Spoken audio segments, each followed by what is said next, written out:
Hi friends, എല്ലാവർക്കും നമ്മുടെ ചാനലിലേക്ക് സ്വാഗതം. അടുക്കളയിലെ ജോലി എന്ന് പറയുന്നത് പലപ്പോഴും ഒരല്പം സമയമെടുക്കുന്ന മടുപ്പിക്കുന്നതുമായ ഒന്നാണല്ലേ. പ്രത്യേകിച്ചും തിരക്ക് പിടിച്ച രാവിലെയൊക്കെ ആണെങ്കിൽ പറയുകയും വേണ്ട. എന്നാൽ ചില ചെറിയ കാര്യങ്ങൾ ശ്രദ്ധിച്ചാൽ നമ്മുടെ അടുക്കള ജോലി വളരെ എളുപ്പത്തിലും വേഗത്തിലും തീർക്കാൻ സാധിക്കും. ഇന്നത്തെ വീഡിയോയിൽ നമ്മൾ നോക്കാൻ പോകുന്നത് ദിവസവും അടുക്കളയിൽ നമുക്ക് ഉപകാരപ്പെടുന്ന ചില കാര്യങ്ങളും ടിപ്സുകളുമാണ്. വീഡിയോ മുഴുവനായിട്ടും കാണുക. ചാനൽ ഇഷ്ടപ്പെടുകയാണെങ്കിൽ സബ്സ്ക്രൈബ് ചെയ്യാനും മറക്കല്ലേ. അപ്പോൾ നമുക്ക് നേരെ വീഡിയോയിലേക്ക് പോയാലോ. നമ്മുടെ ലിസ്റ്റിലെ ആദ്യത്തെ ടിപ്പ് വെളുത്തുള്ളിയും വലിയ ഉള്ളിയും പെട്ടെന്ന് തൊലി കളഞ്ഞ് എടുക്കുന്നതിനെ കുറിച്ചിട്ടാണ്. വെളുത്തുള്ളി ഓരോന്നായി തൊലി കളഞ്ഞെടുക്കുന്നത് കുറച്ച് മെനക്കെട്ട പണി തന്നെയാണല്ലേ. വിരലിനൊക്കെ വേദനയും വരും. ഇതിനായി നമ്മൾ ചെയ്യേണ്ടത് ഇത്ര മാത്രം. ഒരു പാത്രത്തിൽ ഒരല്പം ചെറു ചൂടുവെള്ളം എടുത്തിട്ട് അതിലേക്ക് നമ്മൾ തൊലി കളയാൻ ഉദ്ദേശിക്കുന്ന വെളുത്തുള്ളി അല്ലികളും വലിയ ഉള്ളിയും ഇട്ട് വെക്കുക. ഒരു 10 മുതൽ 15 മിനിറ്റ് വരെ അത് വെള്ളത്തിൽ കിടക്കട്ടെ. അതിനുശേഷം നിങ്ങൾ ഒന്ന് തൊലിച്ച് നോക്കൂ. ഒട്ടും കഷ്ടപ്പെടാതെ വളരെ മൃദുവായിട്ട് തന്നെ തൊലി അടർന്നു പോലും നിങ്ങൾക്ക് തന്നെ കാണാം. സവാള അരിയുന്ന ടൈമിൽ നമുക്ക് കരയുകയും വേണ്ട. ഇനി മുതൽ ഇതൊന്ന് പരീക്ഷിച്ച് നോക്കൂ കേട്ടോ. രണ്ടാമത്തെ ടിപ്പ്, നമ്മൾ വാങ്ങുന്ന പച്ചക്കറി, പ്രത്യേകിച്ച് പച്ചമുളക്, മല്ലിയില, കറിവേപ്പില എന്നിവയൊക്കെ ദിവസങ്ങളോളം കേടുകൂടാതെ ഫ്രഷായിട്ട് എങ്ങനെ സൂക്ഷിക്കാം എന്നതിനെക്കുറിച്ചാണ്. ഫ്രിഡ്ജിൽ വെച്ചാൽ പോലും പലപ്പോഴും ഇതൊക്കെ പെട്ടെന്ന് ചീഞ്ഞു പോകാറുണ്ട്. അതൊഴിവാക്കാൻ വേണ്ടിയിട്ട് ഒരു എളുപ്പ വഴിയുണ്ട്.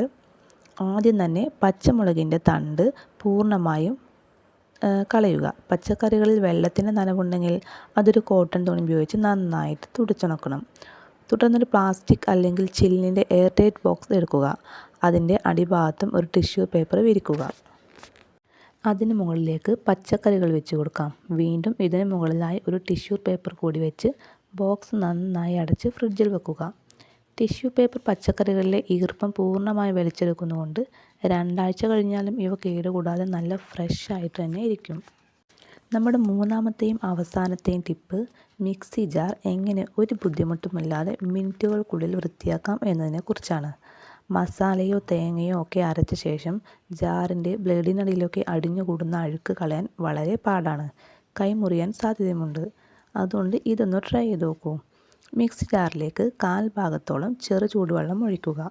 ഇതിലേക്ക് 2-3 തുള്ളി ഡിഷ് വാഷ് ലിക്വിഡും കൂടാതെ ഒരു ചെറിയ കഷ്ണം നാരങ്ങാത്തോലും കൂടി ഇടുക. നാരങ്ങാത്തോൽ ജാറിലെ ദുർഗന്ധം മാറ്റാൻ സഹായിക്കും. ഇനി ജാർ മിക്സിയിൽ വെച്ച് ജസ്റ്റ് ഒരു 10 സെക്കൻഡ് നന്നായിട്ടൊന്ന് അടിച്ചെടുക്കുക. നോക്കൂ, ജാറിലെ കറയും അഴുക്കും എല്ലാം പതഞ്ഞ് പൊന്തി വന്നിട്ടുണ്ട്. ഇനി ഈ വെള്ളം കളഞ്ഞ് സാധാരണ വെള്ളത്തിൽ ജസ്റ്റ് ഒന്ന് കഴുകിയെടുത്താൽ മതി. നിങ്ങളുടെ മിക്സി ജാർ പുത്തൻ പോലെ തിളങ്ങും. അപ്പോൾ ഇന്നത്തെ 3 കിച്ചൺ ടിപ്സുകൾ നിങ്ങൾക്ക് എല്ലാവർക്കും വളരെ ഉപകാരപ്പെടുമെന്ന് ഞാൻ വിശ്വസിക്കുന്നു.